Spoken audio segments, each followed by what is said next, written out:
Hello guys, good morning. तो previous lecture के अंदर हमने बच्चों एक्सरसाइज 6.1 कंप्लीट कर ली थी। आज बच्चों हम एक्सरसाइज 6.2 करेंगे। तो इसके अंदर कुछ सबसे पहले बच्चों एक इम्पोर्टेंट थ्योरम हम करेंगे जिसको हम बोलते हैं बच्चों थेल्स थ्योरम। इम्पोर्टेंट थ्योरम है बच्चों थेल्स थ्योरम। तो इसकी जो स्टेटमेंट है वो क्या है, इस थ्योरम की स्टेटमेंट में है कि if a line drawn parallel to the one side if a line drawn parallel to the one side of a triangle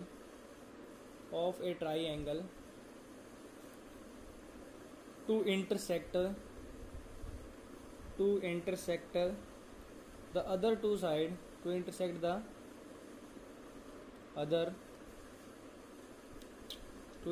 other two sides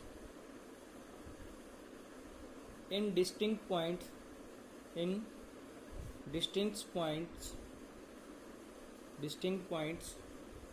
the other two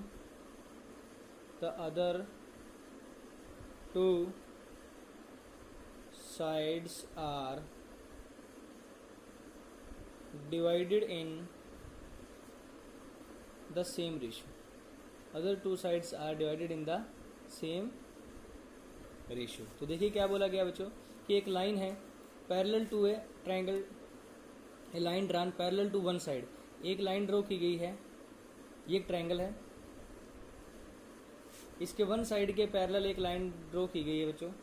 ये ए बी सी एक triangle होगी, इस B C side के parallel एक line draw की गई है इस टाइप से, और वो अदर टू साइड्स को अलग अलग पॉइंट पे डिस्टिंक्ट पॉइंट पे इंटरसेक्ट करती है। ये पॉइंट डी हो गया और ये पॉइंट क्या हो गया, ई हो गया।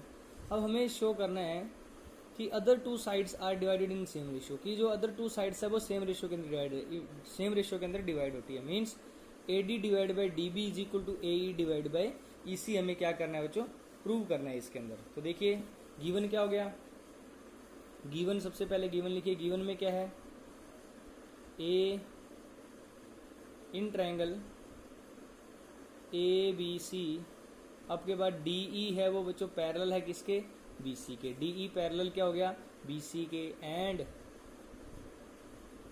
D and E are two distinct point on side A B and A C respectively. Okay, तो दो अलग अलग पॉइंट हो गए ए बी और ए बी और ए सी पे टू डिस्टिंक्ट पॉइंट हो गए। ए बी पे डी हो गया और ए सी पे ई हो गया, ये रिस्पेक्टिवली दो पॉइंट हो गए। अब हमें क्या करना है, प्रूव करना है, प्रूव दैट, क्या प्रूव करना है बच्चों इसमें, A D divide by D B is equal to A E divide by E C. ये हमें क्या करना है इसके अंदर प्रूव करना है। तो इसमें कंस्ट्रक्ट कर दीजिए आप, क्योंकि कुछ कंस्ट्रक्शन करनी होगी। कंस्ट्रक्शन में क्या होगा बच्चों, बीई और सीडी को मिलाएंगे, ज्वाइन बीई एंड सीडी को इस टाइप से ज्वाइन कर लीजिए, बीई एंड सीडी। ये मैंने ज्वाइन कर लिया। और उसके बाद परपेंडिकुलर ड्रॉ करेंगे डीएम एसी के ऊपर, ये डीएम एसी के ऊपर परपेंडिकुलर, ये एम पॉइंट हो गया, और ये ई एन परपेंडिकुलर ड्रॉ कर लिया हमने ए बी के ऊपर। ये ई एन परपेंडिकुलर ड्रॉ कर लिया हमने किसके ऊपर बच्चों, ए बी के ऊपर। तो ये हमारी कंस्ट्रक्शन हो गई है। कंस्ट्रक्शन क्या कंस्ट्रक्शन की आपने बच्चों, join BE and C D and draw, और ड्रॉ किया हमने DM perpendicular A C and E N perpendicular A B. तो हमने इनके ऊपर ये ड्रॉ कर लिए बच्चों। अब हम इसका सॉल्यूशन करेंगे, इसका प्रूफ देखेंगे कि किस टाइप से हम इसका प्रूफ करते हैं। तो देखिए आपको पता है बच्चों, किसी ट्रायंगल का एरिया फाइंड करने का फॉर्मूला होता है 1/2 base multiply height. Right angle triangle का कल हमने इस चीज़ को पढ़ा था बच्चों। तो यहाँ पे हमारे पास जो फर्स्ट राइट एंगल ट्रायंगल है वो हो गई बच्चों ए डी ई, क्योंकि इस ए डी ई का बेस ए डी हो गया और इसका जो परपेंडिकुलर जो यहाँ ड्रॉ किए गए हैं वो ई एन हो गया। और इधर ये परपेंडिकुलर डी एम हो गया। तो ए डी ई का एरिया क्या हो जाएगा बच्चों? Now area of triangle A D E का एरिया हो जाएगा बच्चों 1/2 बेस मल्टीप्लाई हाइट। ये फॉर्मूला होता है बेस मल्टीप्लाई हाइट का। तो ये इक्वल टू किसके हो जाएगा बच्चों? आपका 1/2 बेस हो गया ए डी मल्टीप्लाई हाइट हो गई है ई एन। ओके, ये हाइट हो गई और ये बेस हो गया इसका। तो ए डी डिवाइड में क्या हो गया बच्चों? आपके पास ई एन हो गया। अब देखिए ए डी डिवाइड में ई एन। उसके बाद एरिया को आप ए आर से भी डिनोट कर सकते हो, कोई प्रॉब्लम नहीं है। सो ए आर एरिया को मैं ए आर से भी 9th क्लास में आपने पढ़ा होगा बच्चों। A R of area of A D E हमारे पास आ गया है 1/2 A D multiply E N. Okay, similarly आपके पास इसी ट्रायंगल का जो एरिया बी डी ई का क्या हो जाएगा बच्चों? बी डी ई का एरिया बी डी ई, ये देखिए बी डी ई, इस ट्रायंगल का एरिया। आपको इस ट्रायंगल का एरिया चेक करना है। तो इसमें बेस तो हो गया बच्चों बी डी का, जो बी डी हो गया। और इसी के अगर मैं थोड़ा आगे बढ़ा दूं तो परपेंडिकुलर कौन सा ड्रॉ हुआ है इसके ऊपर? ई एन। तो परपेंडिकुलर तो इसका ई एन होगा और बेस इसका बी डी हो गया। क्योंकि हम एक ट्रायंगल के ऊपर परपेंडिकुलर चेक करें तो इसी ट्रायंगल को अगर बड़ा करते हो तो ये आपके पास ये इसको थोड़ा इस साइड को बी डी को आगे करते हो तो परपेंडिकुलर ई एन हो जाएगा इसके ऊपर। तो एरिया ऑफ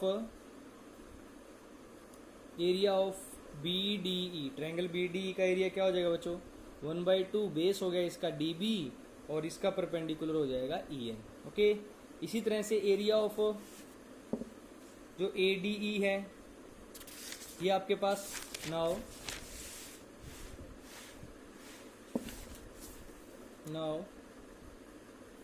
अब area of A D E is equal to, अगर मैं दूसरी टाइप से देखूं तो इसका एरिया क्या हो जाएगा बच्चों? देखिए अगर आप दूसरे टाइप से देखें तो ए डी ई का एरिया, अब इसका अगर बेस ए ई है और परपेंडिकुलर इसके ऊपर क्या है बच्चों? डी एम है। ए ई और D M, A D E को चेक करते तो ए ई और डी एम, तो half A E multiply D M. A D E का एरिया हो जाएगा half A E multiply D M. And और area of triangle D E C का क्या हो जाएगा? डी ई सी कौन सी हो गई? देखिए डी ई सी ये वाली हो गई, क्योंकि हमने अगर ये ट्रायंगल लिया तो अब हमने ये ट्रायंगल लेंगे इसके ऊपर, इसको ई सी को आगे बढ़ाएं तो इसके ऊपर परपेंडिकुलर कौन सा हो गया? डी एम हो गया और बेस ई सी हो जाएगा। तो हाफ ई C multiply D M, half ई सी मल्टीप्लाई डी एम, ये हो गया आपके पास। नाउ अब हम क्या करेंगे बच्चों? इसमें ए डी ई और बी डी ई का रेशो चेक करेंगे। अब हम किसका रेशो चेक कर लेंगे बच्चों? ए डी ई और बी डी ई का। तो therefore area of A D E divide by area of B D E, दोनों का रेशो चेक करते हैं बच्चों। तो इसमें जब रेशो चेक करेंगे तो हमारे पास क्या आएगा? तो इनका रेशो चेक करते हैं। तो ए डी ई का जो रेशो आया था वो पीछे हमने फाइंड किया था 1/2 A D multiply E N, और बी डी ई का जो रेशो एरिया आया था वो आया था बच्चों D B multiply E N. तो ई एन से ई एन कैंसिल हो गया, हाफ से हाफ कैंसिल हो जाएगा, तो ये इक्वल हो जाएगा ए डी और डी बी। ये इक्वेशन हमारी क्या होगी बच्चों? फर्स्ट आ गई है। उसके बाद एंड अब हम एरिया चेक करते हैं बच्चों। अब हम चेक करते हैं इसके अंदर इसी टाइप से बच्चों एरिया ऑफ जो हमारे पास ए डी ई, अब देखिए हमने जो ऊपर फाइंड किया था इन दोनों का भी रेशो फाइंड कर लीजिए। Area of A D E और एरिया ऑफ डी ई सी, दोनों का एरिया, ए डी का एरिया हो जाएगा 1/ए डी मल्टी, यहाँ जो बेस हमने यूज़ किया है वो यूज़ किया बच्चों ई एन, डिवाइड में वहाँ जो हमने बेस यूज़ किया था वो बच्चों ए डी यूज़ किया था, और यहाँ जो बेस हमने यूज़ किया था इसके अंदर वो ए ई यूज़ किया, सॉरी ए ई मल्टीप्लाई डी एम। यहाँ हमने ये बेस यूज़ किया था ए ई मल्टीप्लाई डी एम। यहाँ देखिए इसमें ए ई मल्टीप्लाई डी एम और डी ई सी का हो जाएगा बच्चों हाफ ई सी मल्टीप्लाई डी एम। तो ये हो जाएगा, इन दोनों का रेशो क्या आ जाएगा? हाफ से हाफ कट जाएगा, डी एम से डी एम कट जाएगा, तो क्या आ जाएगा? ए ई डिवाइड में आ जाएगा बच्चों ई सी, डिवाइड में क्या आ जाएगा आपके पास? ई सी। ए ई डिवाइड में क्या आ जाएगा आपके पास, ई सी आ जाएगा बच्चों, ए ई डिवाइड बाय ई सी। तो ये क्वेश्चन आ गया आपके पास सेकंड। तो देखिए अब जो नाउ जो बच्चों आपके पास ए डी ई दोनों में क्या है, सेम है। जो अगर मैं इसको यहाँ से चेक करूँ तो ए डी ई और ए डी ई दोनों में क्या है, सेम है बच्चों यहाँ पे। तो बी डी ई और जो डी ई सी है वो भी क्या है, सेम बेस डी ई के ऊपर है। देखिए बी डी ई जो हमारी ट्रायंगल कौन सी थी बच्चों, बी डी ई, इसका बेस भी क्या था, और जो डी ई सी इसका भी, ये देखिए एक तरह से बेस ये हो गया हमारे पास बी डी ई का और डी ई सी का, दोनों का बेस तो क्या हो गया बच्चों, सेम हो गया। सेम हो गया तो इसका मतलब ये सेम बेस पे, तो इनका एरिया भी क्या हो जाएगा बच्चों, इक्वल हो जाएगा। इनका एरिया भी क्या हो जाएगा आपका, इक्वल हो जाएगा। नाउ जो triangle B D E and triangle D E C are on the same base, are on the same base D E, और एंड, और दोनों पैरेलल लाइन के बीच में, एंड बिटवीन, क्योंकि and between the same parallel line, क्योंकि जो हमें बताया, हमें ऊपर दिया हुआ था same parallel line, same parallels, या हम कह सकते हैं जो सेम पैरेलल्स किन के बीच में है, B C and D E के बीच में, same parallel B C and D E के बीच में। सो जो इनका एरिया हो जाएगा बच्चों बी डी ई का, वो इक्वल हो जाएगा एरिया ऑफ किसके, डी ई सी के। दोनों का एरिया क्या हो जाएगा, सेम हो जाएगा। अब दोनों का एरिया सेम हो जाएगा तो ये इक्वेशन हमारे पास कौन सी आ गई बच्चों, थर्ड आ गई है। ये इक्वेशन कौन सी आ गई आपके पास, थर्ड। तो अब देखिए बी डी ई का और डी ई सी का एरिया सेम हो गया, ये ऊपर वाले पार्ट वैसे ही सेम है। तो from equation 1, 2 and 3 we have, तो हमारे पास क्या आ जाएगा बच्चों। अब देखिए अगर ये सारे इधर लेफ्ट साइड क्या होगी, इनकी इक्वल हो गई, तो राइट साइड भी क्या हो जाएगी बच्चों, इक्वल हो जाएगी। तो हमारे पास आ जाएगा A D is equal to D B is equal to A E divide by E C. तो ये हमें क्या करना था बच्चों, इसके अंदर प्रूव करना था। तो आपके पास, आपको सबसे पहले क्या करना है बच्चों, इसके अंदर दोबारा से मैं थोड़ा आपको हिंट दे देता हूँ। पहले ए डी ई का एरिया और बी डी ई के एरिया का रेशियो फाइंड करना है। तो ए डी का एरिया हो जाएगा A D half A D divide by E N, A D multiply E N, और बी डी का एरिया फाइंड करोगे तो बी डी, और इसका भी जो आप एल्टीट्यूड यूज़ करोगे वो ई एन यूज़ कर लोगे। फिर उसके बाद ए डी का एरिया और इस ट्रायंगल का एरिया, दोनों का रेशियो फाइंड कर लोगे। दोनों का रेशियो फाइंड करने के बाद जो ए डी ई और जो डी ई सी है, जो सॉरी बी डी और डी ई सी है, वो उनका जो तो दोनों के दोनों बच्चों किस पे है, बी डी और डी ई सी सेम बेस के ऊपर हैं, डी ई के ऊपर हैं, और उनके बीच की जो सेम पैरेलल लाइंस हैं, सेम पैरेलल लाइन के बीच में, तो इनका एरिया भी क्या हो जाएगा, इक्वल हो जाएगा। और इनका एरिया इक्वल हुआ तो ये तो सेम है ही, और ये भी दोनों सेम हो गई, तो ये तो कट हो जाएंगी, कट हो जाएंगी, तो इसका मतलब ये जो इनकी लेफ्ट साइड इक्वल हो गई तो राइट साइड भी क्या हो जाएगी आपकी, इक्वल हो जाएगी बच्चों। तो इस तरह से ये आपकी थेल्स है। इसका एक कन्वर्स भी है जिसको हम नेक्स्ट लेक्चर के अंदर अटेम्प्ट करते हैं। आज हम इस थेल्स के थ्योरम बेस पे ही हम क्या करते हैं बच्चों, एक्सरसाइज के क्वेश्चन करते हैं। देखिए जो एक्सरसाइज 6.2 है इसके अंदर क्या है, देखिए फर्स्ट क्वेश्चन है। फर्स्ट क्वेश्चन में क्या है आपके पास, ये फिगर्स दे रखी हैं आपको,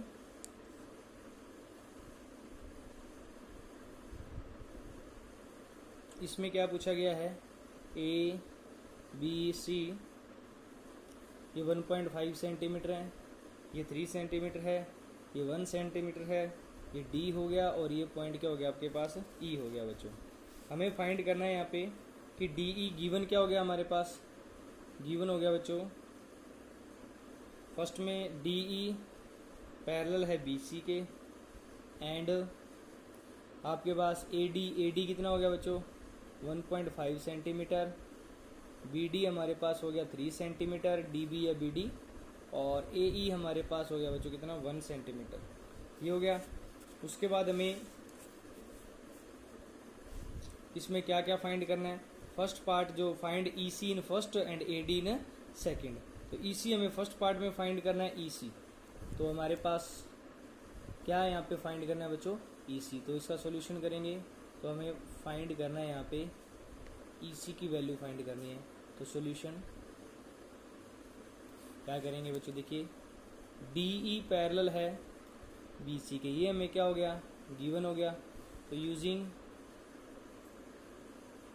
थेल्स थ्योरम यूज करेंगे बच्चों, A D divide by D B is equal to A E divide by E C. ये हो जाएगा थेल्स थ्योरम के according, A D divide by D B is equal to A E divide by E C, क्योंकि इनका ratio क्या है, equal होता है। तो यूजिंग थेल्स थ्योरम के अकॉर्डिंग, क्योंकि डी ई पैरेलल है बी सी के, तो हम यूज ही कर लेंगे थेल्स थ्योरम। तो ए डी की वैल्यू है हमारे पास कितनी है बच्चों, 1.5, डी बी की वैल्यू है 3, ए ई की वैल्यू है 1 और ई सी की वैल्यू हमें क्या करनी है, फाइंड करनी है। क्रॉस मल्टीप्लाई कर लो तो 1.5 multiply E C is equal to 3 हो जाएगा। तो ई सी की वैल्यू आ जाएगी 3 डिवाइड बाई 1.5, पॉइंट हटाओगे तो क्या हो जाएगा आपके पास 30 डिवाइड बाई 15। तो ई सी की वैल्यू कितनी आ जाएगी आपके पास, 2 सेंटीमीटर हो जाएगी। इसी तरह से इसका बच्चों आप सेकंड पार्ट ट्राई कर लें खुद। उसके बाद आता है बच्चों सेकंड क्वेश्चन। सेकंड क्वेश्चन में क्या कहा गया है कि आपके पास कहता है E F and E and F are point on side P Q and P R respectively of triangle P Q are for each of the following cases state whether E F parallel Q R. तो हमें बताना है कि E F parallel Q R है, ये एक triangle P Q R है